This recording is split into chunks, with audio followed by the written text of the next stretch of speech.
She whispered that her baby wasn't mine while I stood in the next room, hearing every word. I didn't confront her. I didn't scream. I didn't break down. I just waited. And when the baby shower came, I handed her an envelope that ended everything. Before we dive in, don't forget to hit that like button and subscribe, and tap the hype button to boost this episode. Drop a comment below with your city or country. I'm always curious where viewers are joining from. Now, let's get into it. It was a Friday night in October, nothing special, just another dinner party at our place. Hannah and I had been married for 4 years. Good years, or so I thought. We had friends over, maybe 8 or 9 people, eating, drinking wine, telling stories. The kind of night that feels safe, comfortable. The kind of night where you think you know exactly who you're sharing your life with. I was in the living room, picking up empty glasses, when I heard Hannah's voice coming from the kitchen. She was talking to her 2 best friends, Melissa and Jen. I wasn't trying to eavesdrop. I was just there, walking past the doorway with my arms full of dishes, and then I heard it. He doesn't even know I'm pregnant. And it's not his. Time stopped. Everything stopped. The sounds of the party faded into white noise. I stood there, frozen, just out of sight, my hand still holding an empty wine glass. My heart hammered so loud I was sure they could hear it from the kitchen. Wait. What? Hannah, are you serious? Melissa's voice was sharp with shock. Oh my God. Does he know it all? Jen whispered urgently. Hannah laughed. It was nervous, breathy, but it was a laugh. No, not yet. I mean, he will eventually. But it's complicated. He'll never find out the truth. I'll just tell him we're expecting, and he'll be thrilled. He's been talking about kids for months. There was a pause. I could hear the clinking of glasses being set down. Hannah, who's the father? Melissa asked quietly. Another pause, longer this time. Brad, from work. My knees nearly gave out. Brad, her co-worker, the guy she'd been doing late projects with for the past 6 months. The guy she said was just a friend. The guy whose name kept appearing on her phone at odd hours. Does Brad know? Jen asked. Yeah, he knows. He wants me to leave Ethan, but I can't do that. Ethan's stable. He's reliable. Brad's exciting, but he's not husband material. This is just a complication I have to manage. A complication. That's what I was. That's what our marriage was. A complication to be managed while she carried another man's child. Girl, this is insane, Melissa said. What if he finds out? He won't, trust me. Ethan's too trusting, too naive. He believes everything I tell him. They laughed, all 3 of them. My wife and her friends laughed at how stupid I was, how easily fooled, how blind. I set the glass down on the nearest table as quietly as I could. My hands were shaking, my whole body was shaking. But I didn't storm into that kitchen. I didn't scream or throw things or demand answers. I walked back to the living room, plastered on a smile, and rejoined the party. For the rest of that night, I was the perfect host. I refilled drinks, told jokes, laughed at stories, and played the role of the loving husband. When Hannah came out of the kitchen and kissed me on the cheek, I kissed her back. When she held my hand while saying goodbye to our guests, I squeezed hers gently, and when everyone finally left and we were alone in the quiet house, she turned to me and smiled. That was fun. I love our friends. Yeah, I said. Me too. She yawned and stretched. I'm exhausted. I'm going to bed. I'll be up in a bit, just going to clean up a little more. She kissed me goodnight and walked upstairs. I stood there in the empty living room, surrounded by half-empty glasses and crumpled napkins, and felt my world crumble into dust. There are moments when silence hurts more than shouting. That night, I chose silence, not because I was weak, but because I needed time to think. The next morning, Hannah woke up and acted like nothing had happened, because for her, nothing had. She didn't know I'd heard. She had no idea that the foundation of our marriage had already shattered. Good morning, babe, she said cheerfully, pouring herself coffee. Want some breakfast? Sure, I replied, keeping my voice steady. Pancakes? Perfect. We made breakfast together like we always did. She talked about her plans for the day, mentioned she had some shopping to do, asked if I wanted to catch a movie later. I nodded along, responded at the right moments, smiled when appropriate. Inside, I was screaming. Over the next few days, I watched her carefully. Every text message she tried to hide, every phone call she took in another room, every time she said she was working late. I saw it all clearly now, like someone had turned on a light in a dark room. But I didn't confront her. Not yet. Instead, I started making plans. First, I contacted a lawyer. Not to file for divorce right away, but to understand my options. What I was entitled to. How to protect myself financially. And the lawyer, a sharp woman named Patricia, listened to my story without judgment. "Do you have proof?" she asked. I heard her confess to her friends, but no, nothing concrete. "Then get proof, especially about the pregnancy and paternity. Without it, this becomes he said, she said, and that gets messy in court." So I hired a private investigator. His name was Mike, a retired cop with 20 years of experience. I told him everything I knew about Brad, about Hannah's schedule, about the pregnancy she hadn't told me about yet. "Give me 2 weeks," Mike said. "I'll get you what you need." He delivered in 10 days. Photos of Hannah and Brad meeting at hotels, text message records obtained through legal channels, bank statements showing charges at restaurants and motels, and most importantly, documentation that Hannah had confirmed her pregnancy with her doctor 5 weeks ago and had never mentioned it to me. But I needed one more thing, the definitive proof.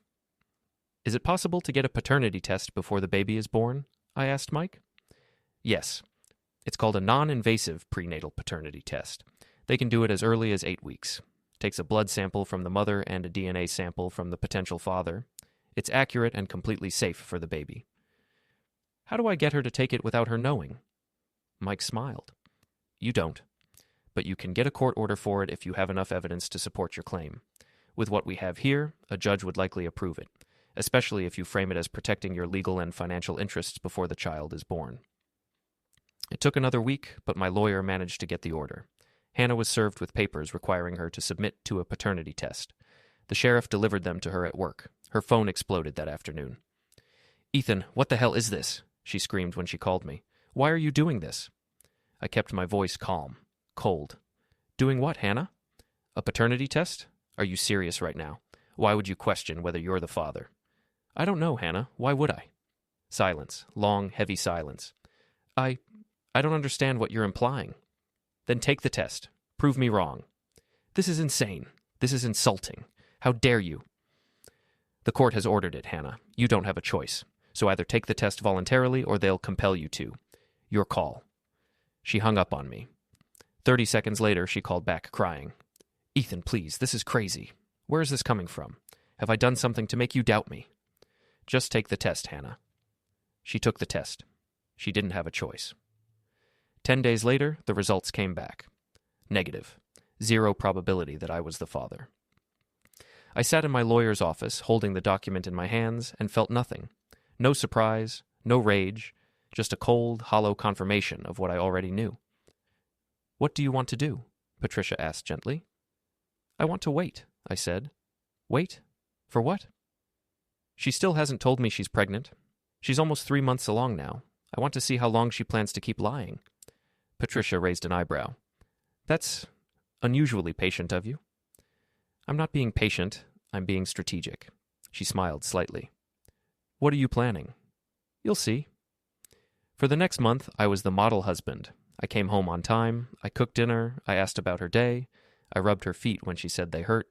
I even started looking at baby furniture online just to see if she'd notice. She did. "Babe, why are you looking at cribs?" she asked one evening, glancing over my shoulder at my laptop. "Just browsing. Thinking about the future, you know?" She bit her lip. I could see the wheels turning in her head. "The future?" "Yeah, I mean, we've been talking about kids for a while. Maybe it's time to get serious about it." Her eyes went wide. You want to start trying? Don't you?" she stammered. Yes, of course. I just didn't know you were thinking about it right now." "Why not?" I looked at her directly.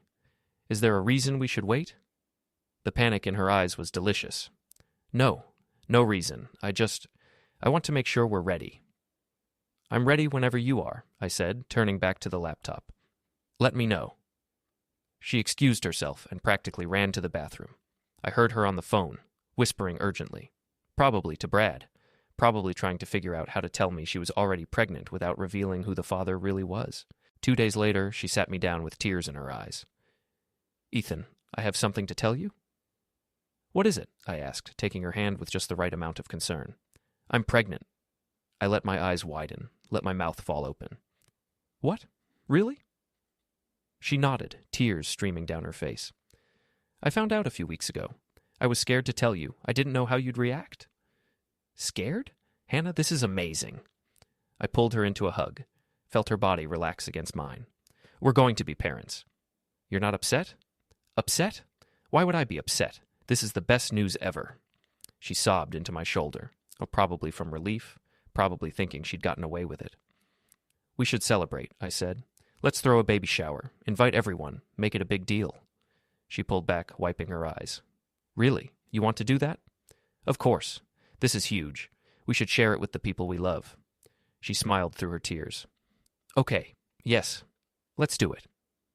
I'll handle everything, I said. You just relax and take care of yourself and the baby. Our baby, she said softly. Right, I replied. Our baby. Pain sharpens the mind. Betrayal gives it direction, and I had a very clear direction now. Over the next 3 weeks, I planned the baby shower with meticulous care.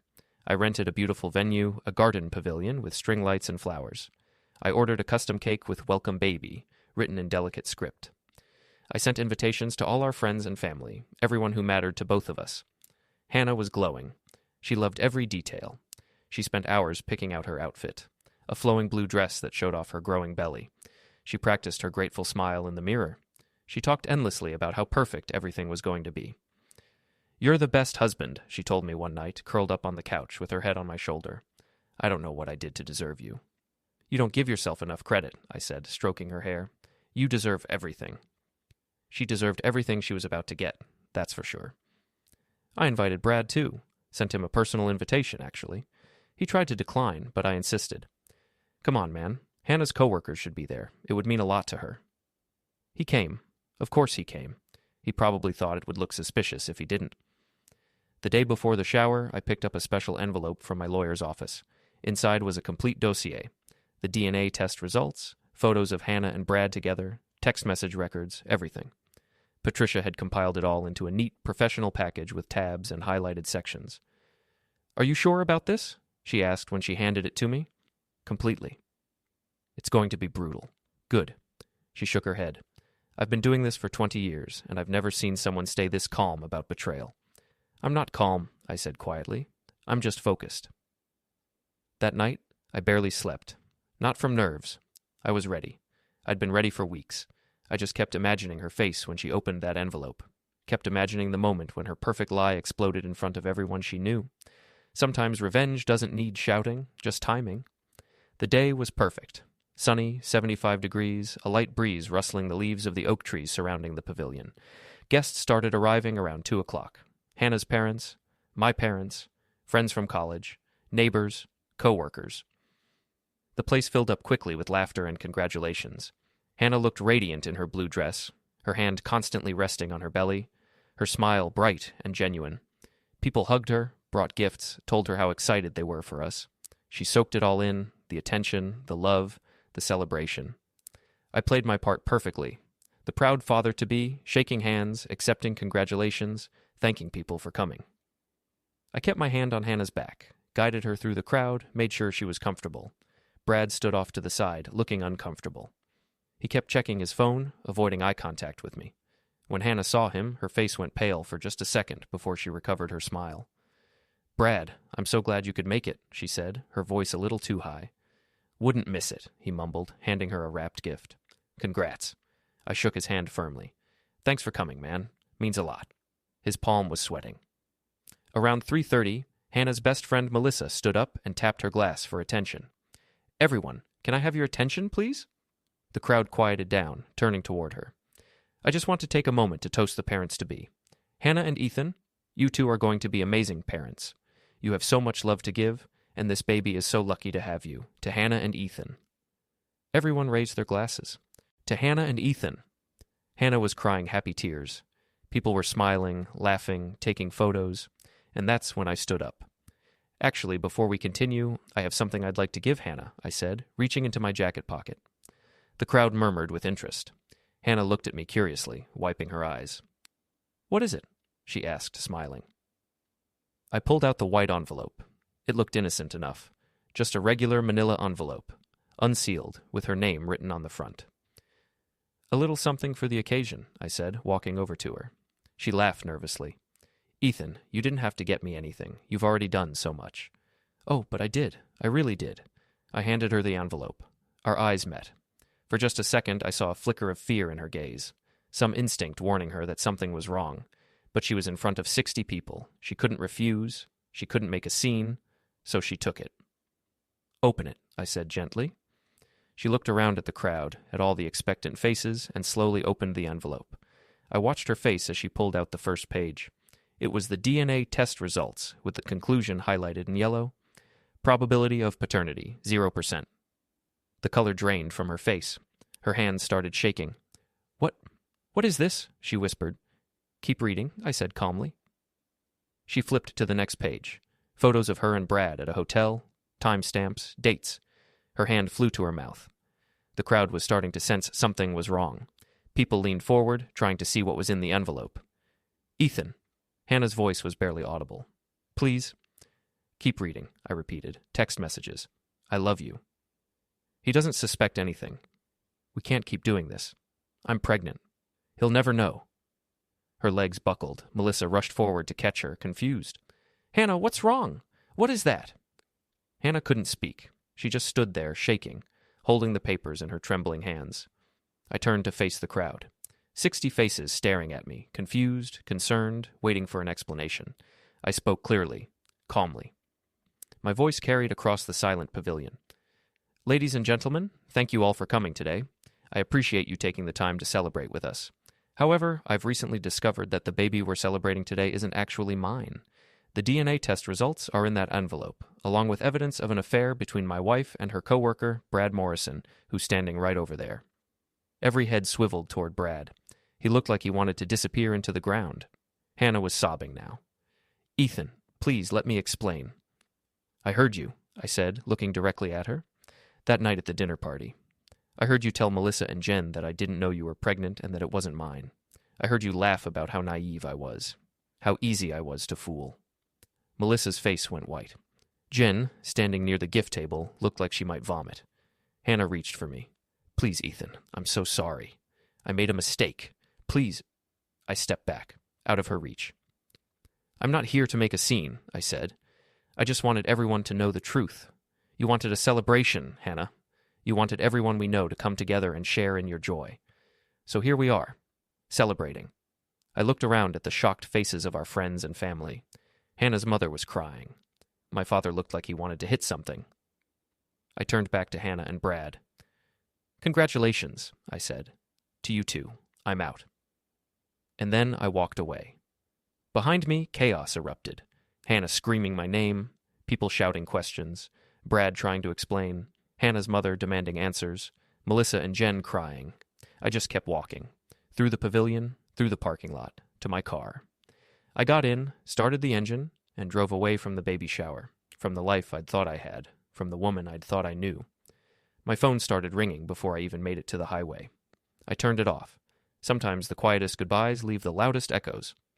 For 3 days, I stayed at a hotel. I didn't answer my phone. I didn't respond to emails. I just existed in the quiet, processing everything that had happened. On the 4th day, I checked my messages. 147 missed calls, 206 text messages, 34 emails. Most were from Hannah. "Please call me. We need to talk. I'm so sorry. I love you. Please come home." Some were from friends, asking if I was okay, offering support, expressing shock. A few were from family, checking in, telling me they loved me, and one was from Brad's wife, who I'd never met. "Thank you for exposing him. I needed to know. I've filed for divorce." I deleted everything from Hannah without reading past the preview. There was nothing she could say that would change anything. Nothing she could explain that would make it hurt less. My lawyer called on day 5. "Are you ready to move forward with the divorce?" Patricia asked. "Yes. I'll draw up the papers. Given the circumstances and the evidence, this should be straightforward. No contest, no children to fight over, clean split of assets." "Good. How are you holding up?" "I'm fine." "Ethan, you don't have to be fine." "I know, but I am." And strangely, I was. I felt lighter than I had in months, like I'd been carrying a weight I didn't even know was there, and suddenly it was gone. The truth was out. The lie was over. And I was free. Word spread fast. In a town like ours, scandal travels at the speed of light. Within a week, everyone knew. The baby shower incident became the story everyone was talking about. Hannah tried to control the narrative, telling people I'd humiliated her, that I'd been cruel, that I could have handled it privately. Some people believed her, some people thought I'd gone too far, but most people saw it for what it was: justice. Melissa and Jen both reached out to apologize, said they should have told me, said they'd been terrible friends, said they felt horrible about the whole thing. I accepted their apologies, but didn't maintain the friendships. Some bridges, once burned, aren't worth rebuilding. Brad lost his job. His wife took him for everything in the divorce. Last I heard, he and Hannah tried to make it work for a few months, but it fell apart. Turns out a relationship built on betrayal doesn't have a very strong foundation. Who knew? Hannah gave birth to a boy in April. I didn't send a card. I didn't ask how she was doing. I simply removed myself from her life completely. My divorce was finalized in June. Clean, simple, final. I moved to a new apartment across town. Smaller than the house we'd shared, but it was mine. Just mine. No secrets, no lies, no complications. People asked if I regretted how I'd handled it, if I wished I'd confronted her privately instead of publicly, if I felt guilty about exposing her like that. The answer was always the same: no. She'd lied to me for months. She'd planned to lie to me for the rest of our lives. She'd been willing to let me raise another man's child, to trap me in a marriage built on deception, to laugh with her friends about how stupid I was. I didn't ruin her life. I just stopped protecting the lie that did. It's been 8 months now since that baby shower. 8 months since I walked away from the wreckage of my marriage and started over. I'm 33 years old. I have a good job, a small circle of real friends, and a quiet life. I go to the gym. I read books. I take weekend trips to the mountains. I exist peacefully in a space that's entirely my own. Sometimes I think about Hannah. Not often, but sometimes. I wonder if she tells her son stories about me. If she's found a way to rewrite history in her mind where she's the victim. If she's ever truly understood what she threw away. Mostly, though, I don't think about her at all, because the truth is, she doesn't matter anymore. The betrayal doesn't sting like it used to. The anger has faded into something quieter. Not forgiveness, exactly. Just indifference. People tell me I'll find someone else, that I'll learn to trust again, that not all women are like Hannah. Maybe they're right. Maybe someday I'll meet someone who deserves the love I have to give. But for now, I'm content being alone. Content knowing that I handled myself with dignity when my world fell apart. Content knowing that when I was faced with the worst betrayal imaginable, I didn't lose myself in rage or bitterness. I just gave her the truth, wrapped in an envelope, and that's enough. A few days ago, I ran into Melissa at the grocery store. She looked uncomfortable, like she wanted to avoid me, but knew it would be rude. "Hey, Ethan," she said quietly. "Hey, how are you?" "Good, you?" I'm okay." She hesitated. "Look, I know I already said this, but I'm really sorry about everything. We should have told you. It was wrong to keep it from you." I nodded. "Yeah, it was. Do you hate me?" I thought about it. Really thought about it. "No," I said finally. "I don't hate you.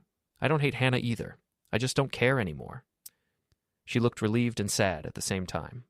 "That's probably worse than hate, isn't it?" "Maybe, but it's honest." She smiled weakly. "Hannah asks about you sometimes, wants to know if you're doing okay." "I am." "She still feels terrible about what happened." "Good." Melissa nodded slowly. "The baby looks just like Brad, by the way. There's no hiding it." "That must make family gatherings interesting. Her parents barely speak to her. Her dad especially. He loved you." I didn't know what to say to that, so I said nothing. "Well," Melissa said, shifting her shopping basket to her other arm, "I should let you go. Take care of yourself, Ethan." "You too." I watched her walk away, disappearing into the produce section, and felt nothing. No anger, no satisfaction, no regret. Just peace. That night, I sat on my balcony with a beer, watching the sun set over the city.